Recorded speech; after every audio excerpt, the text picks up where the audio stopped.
Hello, hello everybody. Um, I don't know if the visual is okay. Yeah, I think my visual is okay. Hello everybody, and welcome back to my channel. My name is Okoye Adako Crystal. You can call me Ada. Yeah. Um, Welcome back to my channel. It's been a while. I made a sit down video like this. I think. Yeah. But anyways, welcome. Before you leave, please like, subscribe, and share my video. It could help someone or someone to find it really interesting.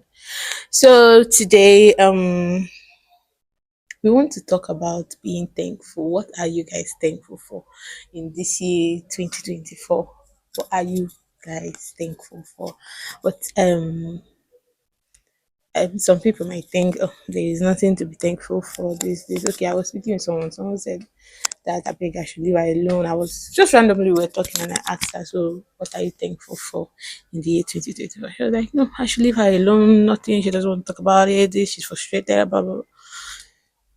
And in my mind, I didn't even speak much, I just let her be. But in my mind, I was like, you should be thankful for most especially for the gift of life. At least you're alive. Yeah, I know it's not easy and all, but you're alive. Some people didn't make it till the end of this year. Some people made it till December, but they didn't make it to today. By the way, it's December 27th. Merry Christmas, everybody. Season's greetings. Hope you're enjoying your holiday. Yeah, I am definitely enjoying mine. Yeah, because it's actually refreshing, relaxing, and all that. What are you thankful for? Have you sat down? Not even, you don't need someone to ask you, like, within yourself, have you sat down, asked someone beside you, or even asked yourself, like, have you sat down and asked yourself, what am I thankful for this year? Um, what are the beautiful things that happened to me this year? It could be the beautiful people you met this year. It could be beautiful things. It could be beautiful achievements. It could be accomplishments. You accomplished things you wrote out in January that you achieve by December or by the end of the year. And most especially, we all are or should be thankful for the gift of life because it's not easy. It's not easy. Not everybody that started the year made it till now. So it's actually not easy. We should be thankful for that too. Okay, in the spirit of Thanksgiving and being thankful, I want to give a story. I want to tell a story. So this is also a story time. From the title of this vlog, we already know what my story is about. Yeah. And before I tell this story, there is this song I heard recently, and like I think you all should go listen to it. It's not like it's not an ad or anything, but probably because I just like the song so much.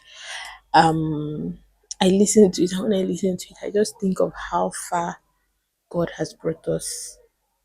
The name of the song is Gratitude by Minister Victoria Orenze. My God, that song. I can't tell enough. You guys will probably not understand, but just listen to it. And I don't know about you guys, but for me, it puts me in the mood, in the spirit. Like I'm always like I begin to think and everything, and I'm like, oh God, I won't have gotten here without you. Thank you so much. Thank you so much. So back to my story. My story time is a real life story, guys. Don't think maybe it's a movie or something happened to me. Mhm. And it's a story of how I moved to Lagos. This story, it's been a long time coming. Like it's been a long time.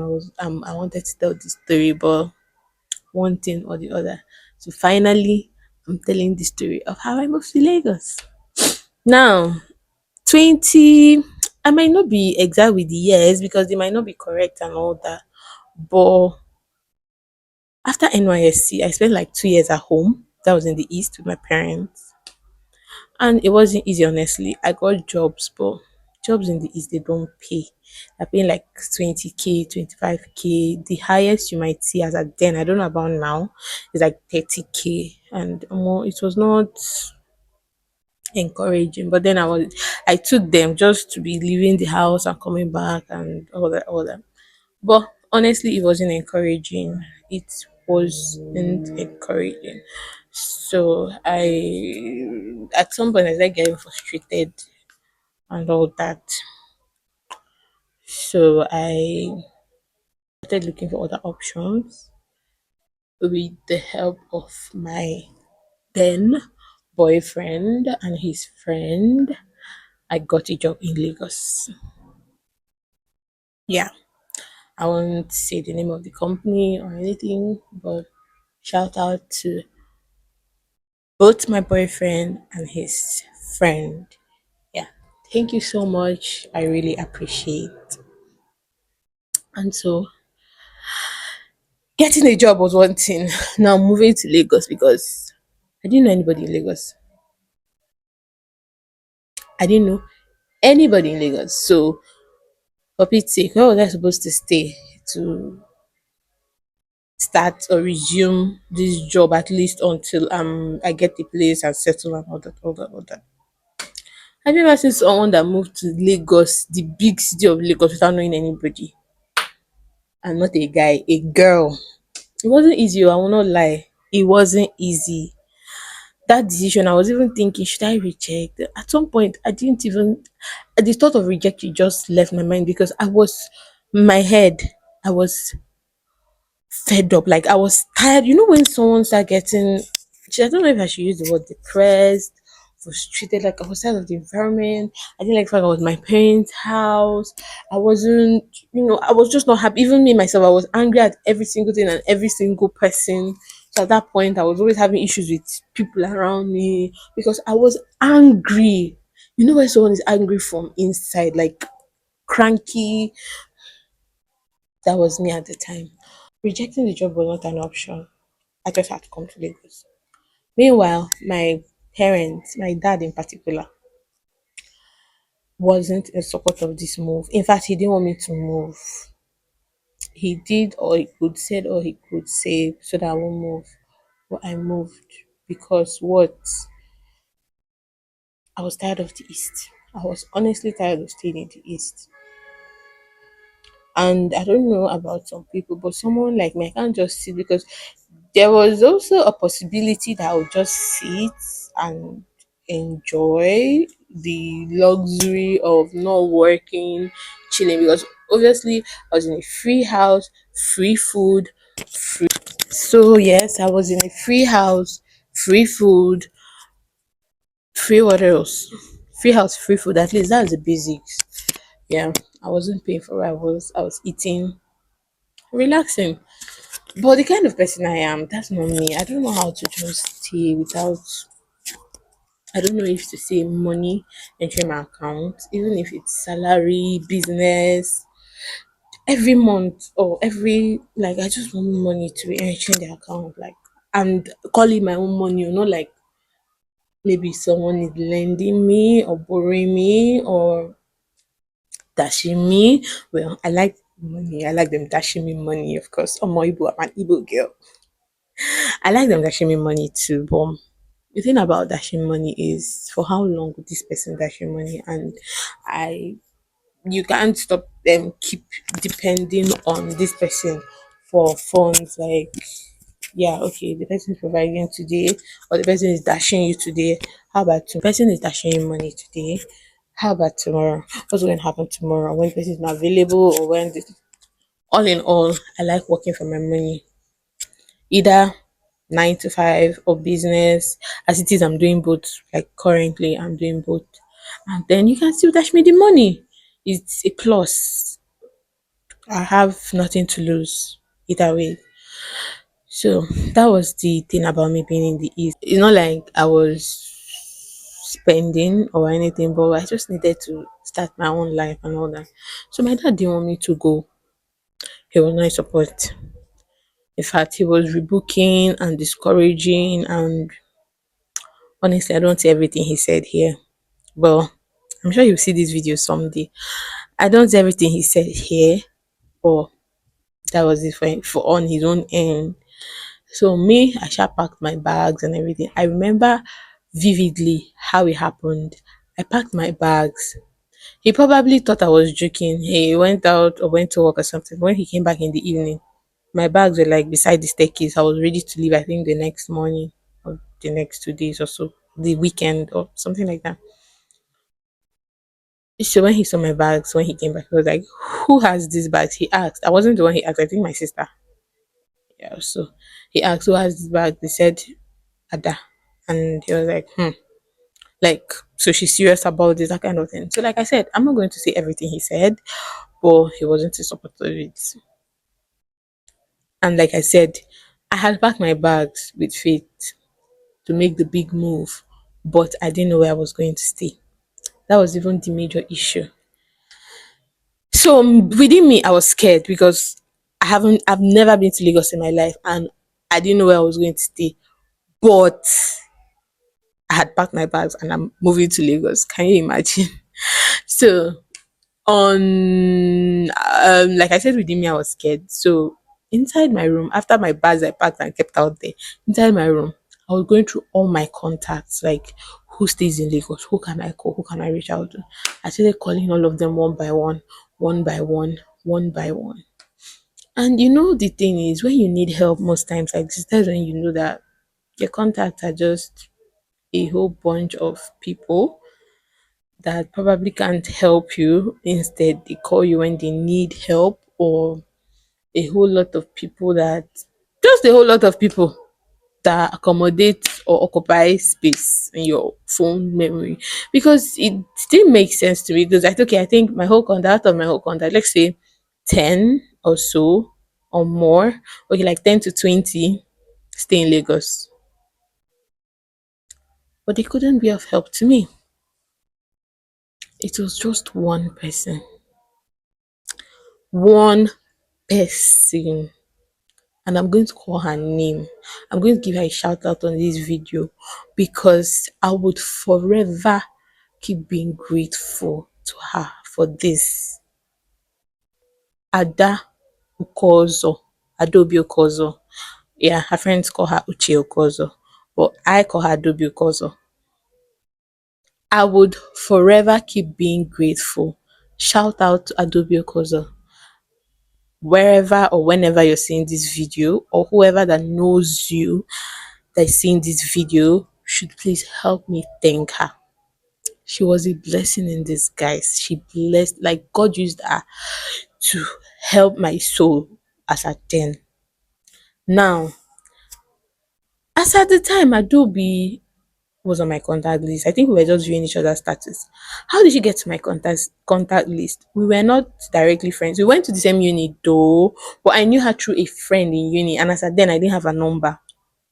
It was after uni, my friend, that our mutual friend, was doing her wedding and now told me to assist her with creating a WhatsApp group for her bridal train Ashwebi girls. Yeah. And it happened that Adobe Kozo was one of her bridal train. Yes. So basically I had to save our mutual friend sent me the phone numbers of all her Shibi girls, her bridal train girls. So I had to save all their numbers so I can create the WhatsApp group. And that was how I had Adobe Ukozo's number on my phone. Things really do happen for a reason. So now I reached out to Adobe Ukozo just the way I reached out to every other people, the 10 other people, the 20 other people. Because at some point I wasn't just chatting on calling people that live in Lagos or that are based in Lagos. I was chatting, calling also people that are not in Lagos, that are around. I don't know. I was just chatting randomly because you know that kind of thing. In case they know someone that stays in Lagos that can accommodate me. That was the whole idea of chatting people that don't stay in Lagos too.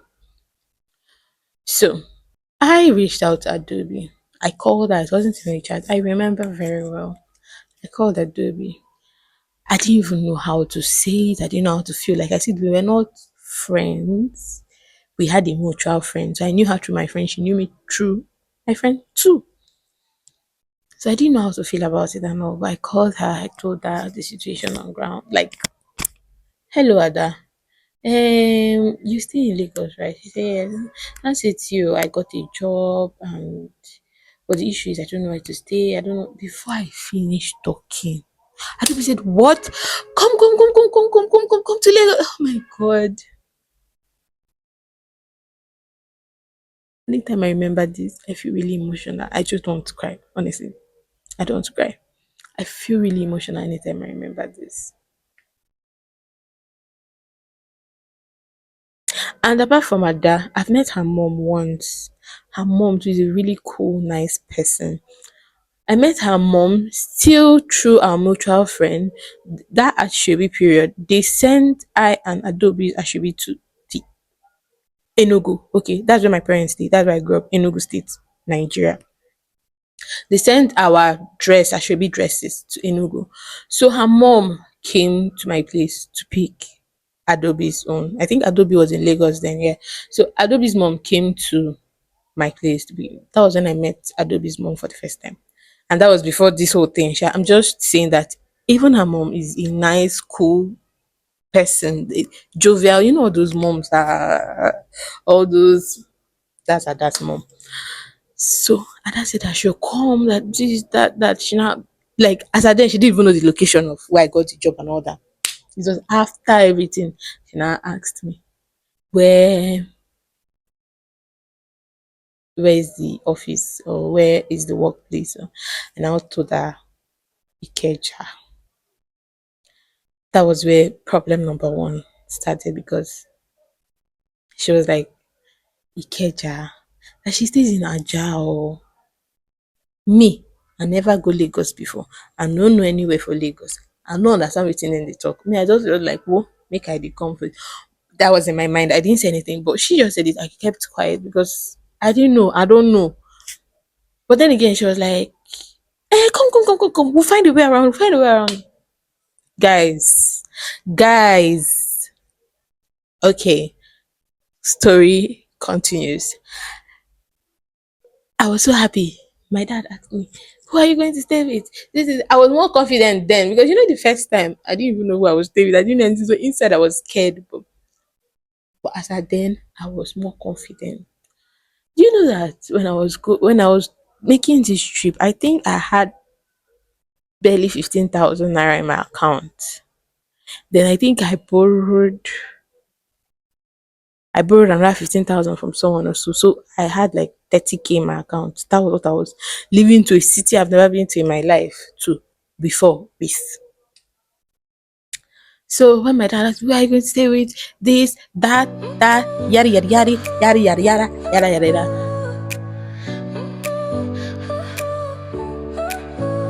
Your smile lit up like a sunrise glow.